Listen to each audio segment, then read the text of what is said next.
بسم اللہ الرحمن الرحیم۔ السلام علیکم ورحمۃ اللہ وبرکاتہ۔ عزیز طلباء کرام، آج ایک دفعہ پھر ہم مشق کے ساتھ آپ سے ہم کلام ہیں۔ گزشتہ ویڈیو میں ہم نے سبق املی کا درخت کے ابتدائی 2 سوالات کے جوابات تحریر کیے تھے۔ آج ہم مزید سوالات کے حل کی جانب پڑھ رہے ہیں۔ صفحہ نمبر 18 سوال نمبر 1 کے تحت دیا گیا تیسرا سوال ملاحظہ فرمائیں۔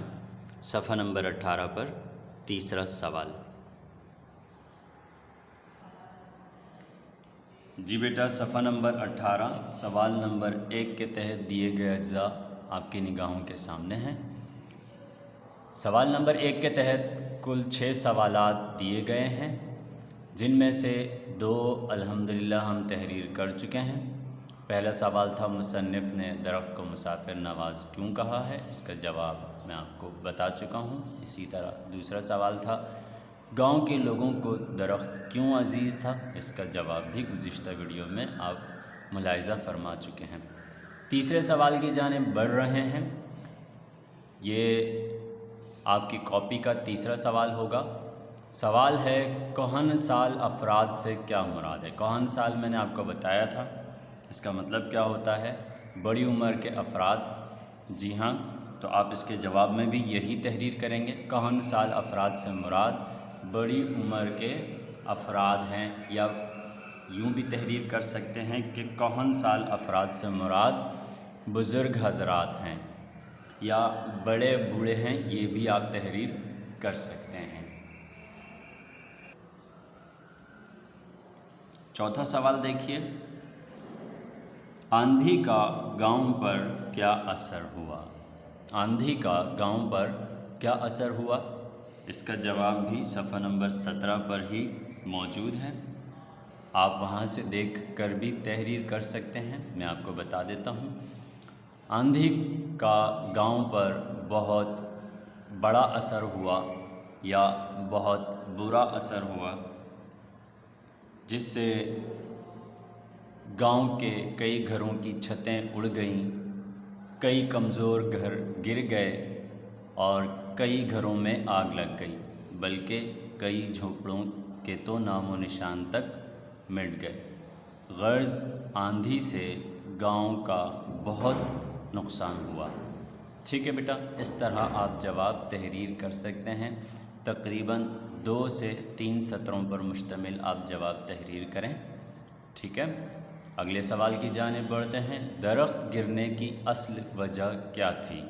درخت گرنے کی اصل وجہ کیا تھی، تو اس کا جواب میں بتا رہا ہوں۔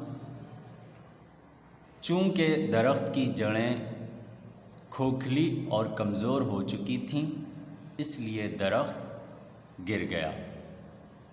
ٹھیک ہے، چونکہ درخت کی جڑیں کھوکھلی اور کمزور ہو چکی تھیں، اس لیے درخت گر گیا۔ ٹھیک ہے بیٹا، اگلا سوال دیکھیے۔ قوم کے اخلاق بگڑ جائیں تو اس میں کون سی خرابیاں پیدا ہو جاتی ہیں۔ قوم کے اخلاق بگڑ جائیں تو اس میں کون کون سی خرابیاں پیدا ہو جاتی ہیں، اس کا جواب چونکہ مفصل ہے، کافی طویل جواب ہے، کیونکہ قوموں کے اخلاق جب بگڑ جائیں تو اس میں کئی بیماریاں پیدا ہو جاتی ہیں، جن کی نشاندہی مصنف نے سبق میں بھی کی ہے۔ میں نے معمولی اختصار کے ساتھ یہاں آپ کے لیے چند خرابیاں تحریر کی ہیں، وہ آپ ملاحظہ فرما لیں۔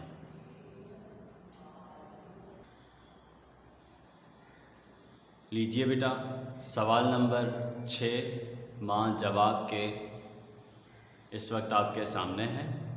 سوال نمبر 6 ہے، قوم کے اخلاق بگڑ جائیں تو اس میں کون کون سی خرابیاں پیدا ہو جاتی ہیں،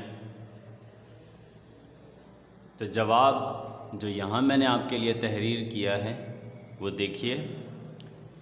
جب کسی قوم کے اخلاق بگڑ جائیں تو لوگ اپنی ذات کو مقدم سمجھتے اور اپنے مفاد کو قومی مفاد پر ترجیح دینے لگتے ہیں۔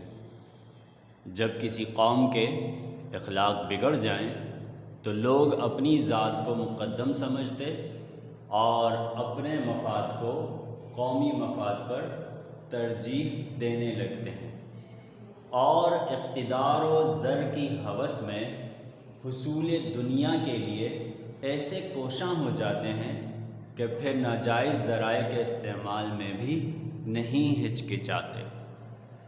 ایک دفعہ پھر دیکھیے یہیں سے، اور اقتدار و زر کی ہوس میں حصول دنیا کے لیے ایسے کوشاں ہو جاتے ہیں کہ پھر ناجائز ذرائع کے استعمال میں بھی نہیں ہچکچاتے۔ خلق خدا کو لوٹ کر اپنے اور عزیزوں کے گھر بھرتے ہیں، بدعمالی اور بد کرداری کا دور دورہ ہو جاتا اور انصاف ان کا ہو جاتا ہے، یہ لفظ آپ کے لیے یقیناً نیا ہوگا، اس سے پہلے شاید یہ آپ کی نظر اور سماعت سے نہ گزرا ہو۔ انصاف ان کا ہو جاتا ہے یعنی انصاف ناپید ہو جاتا ہے۔ ان کا کہا جاتا ہے ایسی چیز کو جو نایاب ہو جائے یا معدوم ہو جائے، جو بالکل ختم ہو جائے۔ ٹھیک ہے بیٹا، بدعمالی اور بد کرداری کا دور دورہ ہو جاتا اور انصاف ان کا ہو جاتا ہے۔ حق گوئی، اخلاقی جرت اور قوت ایمانی باقی نہیں رہتی، اور ملک میں نفاق، تفرقہ یعنی کہ گروہ بندی اور جماعتیں وغیرہ، نفاق، تفرقہ اور انتشار عام ہو جاتا اور قوم کا شیرازہ بکھر جاتا ہے۔ ٹھیک ہے بیٹا، یہ ہے وہ جواب جو میں نے یہاں آپ کے لیے تحریر کیا ہے۔ اگر آپ مناسب سمجھیں تو آپ یہی جواب اپنی کاپی میں بھی تحریر کر سکتے ہیں، اور اس کے علاوہ آپ اپنی صلاحیتوں پر بھروسہ کرتے ہوئے بھی آپ کوئی جواب تحریر کر سکتے ہیں۔ اسی طرح مذکورہ سوال کا جواب تحریر کرنے کے لیے آپ کتاب سے بھی مدد لے سکتے ہیں۔ ٹھیک ہے، میں ایک دفعہ پھر سوال کا جواب دہرا دیتا ہوں۔ جب کسی قوم کے اخلاق بگڑ جائیں تو لوگ اپنی ذات کو مقدم سمجھتے اور اپنے مفاد کو قومی مفاد پر ترجیح دینے لگتے ہیں، اور اقتدار و زر کی ہوس میں حصول دنیا کے لیے ایسے کوشاں ہو جاتے ہیں کہ پھر ناجائز ذرائع کے استعمال میں بھی نہیں ہچکچاتے۔ خلق خدا کو لوٹ کر اپنے اور عزیزوں کے گھر بھرتے ہیں، بدعمالی اور بد کرداری کا دور دورہ ہو جاتا اور انصاف ان کا ہو جاتا ہے۔ حق گوئی، اخلاقی جرت اور قوت ایمانی باقی نہیں رہتی، اور ملک میں نفاق، تفرقہ اور انتشار عام ہو جاتا اور قوم کا شیرازہ بکھر جاتا ہے۔ ٹھیک ہے بیٹا، اس طرح سوال نمبر 6 کا جواب مکمل ہوا۔ بیٹا آج کے لیے آپ انہی 4 سوالوں کے جواب تحریر کریں، آج کے لیے یہی کام ہے۔ انشاءاللہ اگلی ویڈیو میں دوبارہ آپ سے ملاقات ہوگی۔ اپنی دعاؤں میں یاد رکھیے گا، ڈائری نوٹ فرما لیں۔ السلام علیکم ورحمۃ اللہ وبرکاتہ۔